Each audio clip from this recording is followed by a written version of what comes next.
Government of Pakistan जो है या पाकिस्तान की जो हुकूमत है वो कैसे ऑपरेट करती रही है, या ये दहशतगर्द तंजीमें कहाँ से थी कि इस खित्ते में मुजाहिदीन या ये इकोसिस्टम जो था जहाद का कैसे डेवलप हुआ?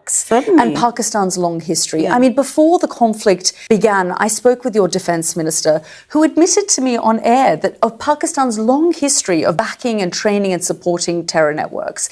आप पहली चीज, आपको भारत पसंद हो ना हो, दुनिया की चौथी बड़ी अर्थव्यवस्था है, 4 ट्रिलियन से ज्यादा की हमारी इकोनॉमी है।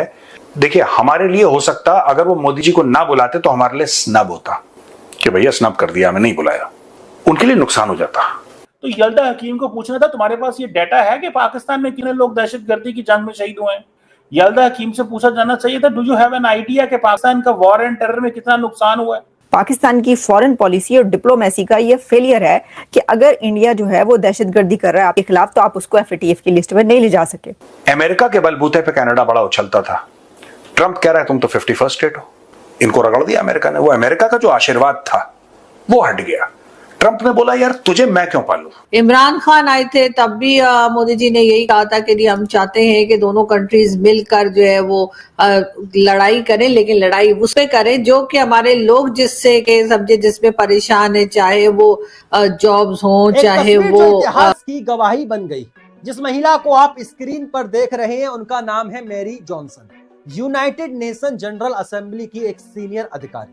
लेकिन कुछ पहले इन्हीं मैडम को हमारे भारत के चाणक्य एस जयशंकर जी ने ऐसा जवाब दिया कि इनकी बोलती ही बंद हो गई। साथियों, न गुस्से से न गाली से, बस शब्दों से ऐसा बाण चलाया, ऐसा प्रहार किया जिसने पूरे यूएनएससी की नींव हिला दी। और दिलचस्प बात यह है कि किसी एक भी देश ने इस पर आपत्ति तक नहीं जताई।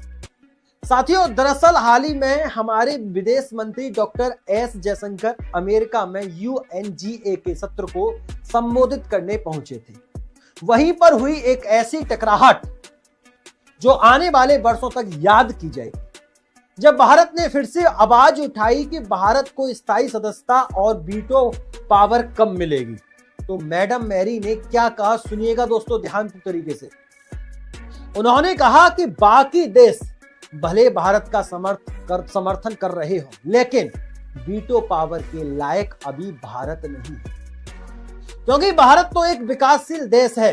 पहले खुद को समर्थ बनाओ, फिर वीटो की बात करें। पहली खबर है डॉक्टर जयशंकर के बारे में। डॉक्टर जयशंकर ने तो पूरी दुनिया को हैरान करके रख दिया है। डॉक्टर जयशंकर ने एक ऐसा जवाब दिया है जो बहुत ही ब्लंट रिप्लाई था उनका, और ये जवाब के सवाल के जवाब में था। भारत का सिक्योरिटी काउंसिल का मुस्तकिल रुकन बनने का ख्वाब चिकनाचूर हो गया। अक़वाम मुत्तहिदा में पाकिस्तान के मौक़िफ़ को तस्लीम कर लिया गया। अक़वाम मुत्तहिदा सलामती काउंसिल में पाकिस्तान ने बड़ी सिफारती कामयाबी हासिल कर ली है। चीन के ताउन से जयशंकर का जवाब आता है गुस्से में। बस फिर क्या था, जयशंकर साहब ने बिना ऊंची आवाज के मैडम की सोच को ही नीचा दिखा दिया। साथियों, उन्होंने कहा कि बताइए मैडम, भारत किस क्षेत्र में पीछे है? मैडम बताइए, क्या डिफेंस में हम पीछे हैं? क्या हम स्पेस में पीछे हैं? क्या हमारी इकोनॉमी गिर रही है मैडम, या हम टेक्नोलॉजी में पिछड़ रहे हैं? जवाब दीजिए मैडम। उन्होंने बताया कि आज पूरी दुनिया जब मंदी से जूझ रही है, तब भारत की अर्थव्यवस्था घोड़े की रफ्तार से भाग रही है। हमारे पास रिकॉर्ड तोड़ फॉरेक्स रिजर्व है। हर साल भारत में $100 बिलियन से ज्यादा का विदेशी निवेश आ रहा है। हमारा यूपीआई और रुपए कार्ड का ग्लोबल लेवल पर अपनाया जा रहा है। और भारत की संस्कृति दिखाएं मैडम आपको, भूकंप हो या बाढ़, दुश्मन देश ही क्यों ना हो, भारत हर किसी की के फ्रंट में हमारा जो नया वॉर डैडी है, एक तो शुगर डैडी होता है ना, शुगर डैडी मतलब वो बंदा जो अपनी गर्लफ्रेंड को जरा सा पर्क्स और प्रिविलेजेस के लिए थोड़ा सा पॉकेट मनी देता रहता है। मगर वॉर डैडी क्या होता है? वॉर डैडी अपने छोटी स्टेट को, अपनी क्लाइंट स्टेट को जंग के लिए भी खर्चा पानी देता रहता है। और हमारा खर्चा पानी कौन हमें दे रहा है? हमारा नया वॉर डैडी कौन है? चाइना। क्योंकि चाइना के लिए हम एक रियल लाइफ लेबोरेटरी बन गए हैं।